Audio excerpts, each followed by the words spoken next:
গতকাল কি বলেছিলেন যাদের বিরুদ্ধে মানে লুটেরারা সব ভয়ে চলে গেছে, কিরকম স্ববিরোধী হয়ে যাচ্ছে না? যে লুটেরারা চলে গেছে ভয়ে, তো সেই লুটেরাদেরই ফিরত আসতে বলছেন। প্রথম কথা, মন্তব্যটা স্ববিরোধী। গতকাল কি বলেছেন তাল রাখতে পারছেন না, মাথা ঠিক নেই। গতকালের কথা আর আজকের কথা মিলছে না। এবারে আমি 3-4টে কথা বলি। এক হচ্ছে 4 মে নির্বাচনের ফলাফল বেরিয়েছিল। এবার 2024-এ নির্বাচনের সব কৃতিত্ব যদি ওনার হয়, তাহলে 26-এও দায় মেনে নিয়ে এতদিনে পদত্যাগ করা উচিত ছিল। পদত্যাগ করেননি। 30B হরিশ চ্যাটার্জি স্ট্রিটের উঠোনের অভয়ারণ্যের মধ্যে ঘোরাফেরা করছেন, বাইরে বেরোতে পারেন না। বেরোলে কি হয়েছে দেখা গেছে, ভয়েস স্যাম্পল দিতে গিয়ে বলছেন ডিম মারতে পারে লোকে, ডিম যাতে না মারে সেটা এনশিওর করতে হবে। উনি বেরোচ্ছেন না কোথাও, পদত্যাগও এখনো করেননি, এতদিন হয়ে গেছে। আর সব থেকে বড় কথা, 4 মে যখন ওখানে হচ্ছে স্ট্যান্ডিং ওভেশন নিয়েছিলেন, মানে যে ঔদ্ধত্যের এতটুকু যে কমেনি, স্ট্যান্ডিং ওভেশন যখন নিয়েছিলেন, 80 বছরের ওপরের যে এমএলএরা উঠে দাঁড়াতে হয়েছিল তাদের, আজ আপনার পিসি বলেছে স্ট্যান্ডিং ওভেশন দিতে, আপনার তো উচিত ছিল। ন্যূনতম লজ্জা যে নেই তার প্রমাণ হচ্ছে তখন স্ট্যান্ডিং ওভেশনটা নিয়েছিলেন। একবারও বলেন যে না, এত সিনিয়র রয়েছে তারা প্লিজ আপনারা উঠে দাঁড়াবেন না, আমি আপনাদের থেকে অনেক বয়সে ছোট, করেননি এটা। তারপরে হচ্ছে আমরা এটা জানতে চাইতো যে একটা grassroot level party, so call private limited company, এখন কার শেয়ার কত, মানে পিসির শেয়ার কত, ওনার শেয়ার কত আমরা জানি না, টেক ওভার হয়েছে কিনা তাও জানি না। কিন্তু এই যে টাকা, ধরুন বার্ষিক যে বিপুল পরিমাণ সুদ, ব্যাংকের টাকা থেকে যে সুদ আসে, সেই সুদ কোথায়, কার জন্য খরচ হয়েছে?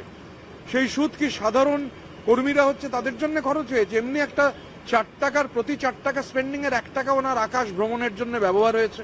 ওনার প্রাইভেট ফ্লাইট কিনেছেন, হেলিকপ্টার কিনেছেন, টাকা দিয়েছেন পার্টির অ্যাকাউন্ট থেকে, তারপর আবার সেই কোম্পানিকেই হচ্ছে ভাড়া দিচ্ছেন পার্টির অ্যাকাউন্ট থেকে।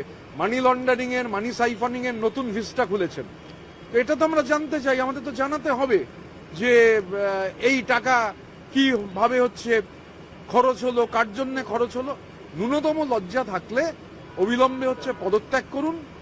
শুধু জেনারেল সেক্রেটারির পদ থেকে নয়, যেটা আছে তার সঙ্গে লোকসভার দলনেতারও যে কজনের উনি দলনেতা, সেই কজনের লোকসভার দলনেতার পদ থেকেও পদত্যাগ করুন। এটা মানে ন্যূনতম যদি কোনো ইন্টিগ্রিটি থাকে, এটা ওনার করা উচিত, কোনো কথা না বলে, ভাষণ না দিয়ে। 24-এর জয়ের কৃতিত্ব চাইছেন, দেবেন? 24-এর জয়ের কৃতিত্ব উনিই নিয়েছেন, তো কাউকে তো দিতে হয়নি। 24-এর কৃতিত্ব উনিই নিয়েছেন। এবং এই যে পার্লামেন্টে, আমি জানি না এই পার্লামেন্টে অভয়ারণ্য ছেড়ে বাগরোল যাবে কিনা পার্লামেন্ট অব্দি, তো পার্লামেন্টের রেকর্ডে আছে টেবিল চাপড়ে ওই 7 লাখ কত, সেই মডেলটা যে কিরকম সেটা তো ওই পুষ্পা, একে একে শুকাইছে পুষ্প নিবিছে দেউটি, মধুকবি লিখেছিলেন। সে পুষ্প ঝরে পড়েছে, মডেল কিরকম সেটা দেখতে পাওয়া যাচ্ছে। তো স্বাভাবিকভাবে এগুলো, আমাদের কথা খুব ক্লিয়ার, লাউড অ্যান্ড ক্লিয়ার।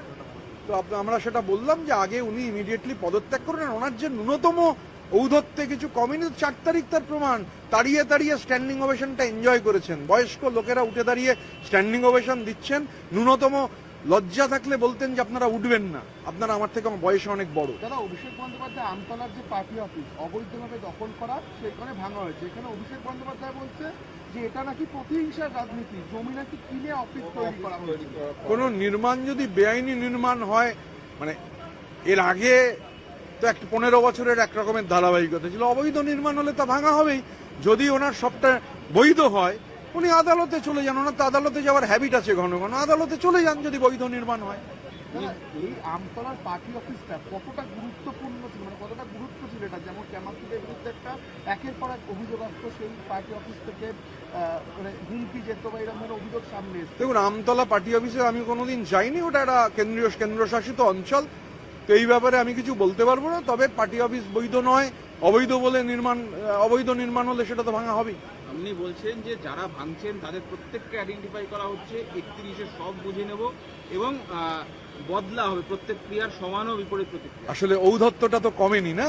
ওই যে স্ট্যান্ডিং ওভেশন, 80 বছরের ওপরে থাকা বিধায়কেরও স্ট্যান্ডিং ওভেশন যিনি তাড়িয়ে এনজয় করতে পারেন ওরম ভয়ঙ্কর ডিফিটের পর, তিনি এই ঔদ্ধত্য দেখাবেন না তো কে দেখাবে? কিন্তু ঔদ্ধত্যটা হচ্ছে অভয়ারণ্যের মধ্যে থেকে, মানে অভয়ারণ্য থেকে বেরোন না, অভয়ারণ্য থেকে বেরিয়ে একটু কালীঘাট মোড় অব্দি আমরা যেতে অনুরোধ করি ওনাকে।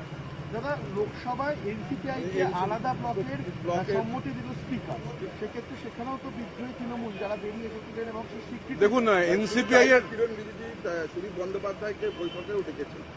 দেখুন আমি এখন দিল্লি যাচ্ছি, অবশ্যই মানে পার্লামেন্টে মানে এনসিপিআই সংক্রান্ত বিষয় নয়, কারণ এটা একটা আলাদা পলিটিক্যাল ফরমেশন যদি হয়ে থাকে, মাননীয় স্পিকার যদি মান্যতা দিয়ে থাকেন, আমি আপনাদের থেকেই শুনছি। এটা লোকসভার ব্যাপার, কি হয়েছে জেনে জানবার চেষ্টা করব, কিন্তু এনসিপিআই এর সঙ্গে আমাদের তো কোনো সরাসরি সম্পর্ক নেই, কোনো যোগাযোগ নেই, মানে ব্যক্তিগত যোগাযোগ থাকতে পারে, রাজনৈতিক যোগাযোগ নেই। তো এটা পার্লামেন্টে মাননীয় স্পিকার যদি কোনো সিদ্ধান্ত নিয়ে থাকেন, মিটিংয়ে যদি ওরা ডাক পান, সেটা স্পিকার যেরকম মনে করেছেন সেরকম করেছেন। কল্যাণ বন্দ্যোপাধ্যায় বলছেন আমাকে এবার ফ্লাইট মিস হবে, আমার চার্টার্ড ফ্লাইট নেই ভাই, আমার তো চার্টার্ড ফ্লাইট নয়। না নেক্সট যদি আমার